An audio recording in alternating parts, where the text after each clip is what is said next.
நம்ம சேனலை சப்ஸ்கிரைப் பண்ணாதவங்க சப்ஸ்கிரைப் பண்ணுங்கள், பக்கத்தில் இருக்க பெல் ஐக்கானையும் ப்ரெஸ் பண்ணுங்கள் ஃப்ரெண்ட்ஸ். ஹாய் ஃப்ரெண்ட்ஸ், இது மணப்பெண் சமையல். இன்றைக்கி மணப்பெண் சமையலில் ஒரு சூப்பரான டேஸ்டியான ஆம்லேட் தான் போட போகிறோம். செம்ம டேஸ்டியாக இருக்கும் ஃப்ரெண்ட்ஸ். வாங்க இது எப்படி செய்கிறது நான் சொல்கிறேன். நான் 4 முட்டை எடுத்திருக்கேன். 4 முட்டையிலையும் முதல்ல நீங்கள் மஞ்சள் கருவியும் வெள்ளை கருவியும் தனித்தனியாக பிரிக்க போகிறீங்க ஃப்ரெண்ட்ஸ். அப்போ தான் நல்லா உங்களுக்கு நான் காட்டின மாதிரி ஆம்லேட் வரும்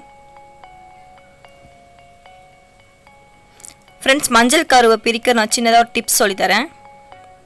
வீட்டில் ஏதாவது ஒரு வாட்டர் பாட்டில் இருந்துச்சுன்னா அந்த வாட்டர் பாட்டிலை நல்லா ப்ரெஸ் பண்ணிவிட்டு நீங்கள் மஞ்சள் கருக்கிட்ட கொண்டு போயிட்டு ரிலீஸ் பண்ணிங்கன்னா அந்த மஞ்சள் கரு வாட்டர் பாட்டிலுக்குள்ளே ஏறிடும்.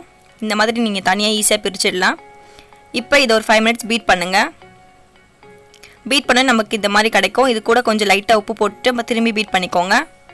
இதேமாரி வெள்ளை கருவியும் பண்ணி வச்சுக்கோங்க. இதுலேயும் லைட்டாக உப்பு போட்டுக்கலாம் ஃப்ரெண்ட்ஸ். இப்போ வெள்ளையும் மஞ்சளையும் சேர்த்து 2 வாட்டி அடிச்சுக்கோங்க. இப்போ நம்மளோட முட்டை ரெடி ஆயிடுச்சு ஆம்லேட்டுக்கு ஃப்ரெண்ட்ஸ். ஒரு தோசைக்கல் வச்சிடலாம். நல்லா சின்ன ஃப்ளேமில் வைங்க. 2 ஸ்பூன் அளவுக்கு எண்ணெய் ஃப்ரெண்ட்ஸ். கடுகு நல்லா பரவலாக போடுங்க, அப்போ தான் மொத்த ஆம்லேட்லேயும் வரும். இப்போ நம்ம அடித்து வச்சுருக்க முட்டையை எடுத்து ஊற்றிடலாம்.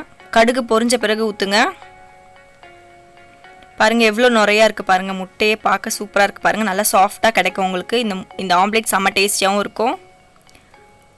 நல்லா சின்ன தீயில் வச்சிங்கன்னா உங்களுக்கு நல்லா கரெக்டாக கிடைக்கும். இப்போ வெங்காயத்தை நல்லா தூவிடலாம்.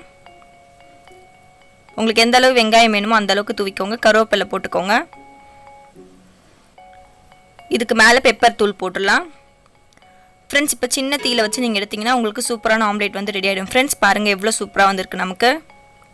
உங்களுக்கு வேணும்னா நீங்கள் மஞ்சள் பொடி கூட நீங்கள் சேர்த்துக்கலாம் ஃப்ரெண்ட்ஸ். இந்த ஆம்லேட் செம்ம டேஸ்டியாகவும் சூப்பராகவும் இருக்கும் ஃப்ரெண்ட்ஸ். கண்டிப்பாக வீட்டில் ட்ரை பண்ணுங்கள் ஃப்ரெண்ட்ஸ். Bye friends. நெக்ஸ்ட் வீடியோவில் சூப்பரான வீடியோட நான் வரேன் ஃப்ரெண்ட்ஸ். பாய். உடம்ப பார்த்துக்கோங்க. சப்ஸ்கிரைப் பண்ணாதவங்க சப்ஸ்கிரைப் பண்ணுங்கள், பக்கத்தில் இருக்க பெல் ஐக்கானையும் ப்ரெஸ் பண்ணுங்கள்.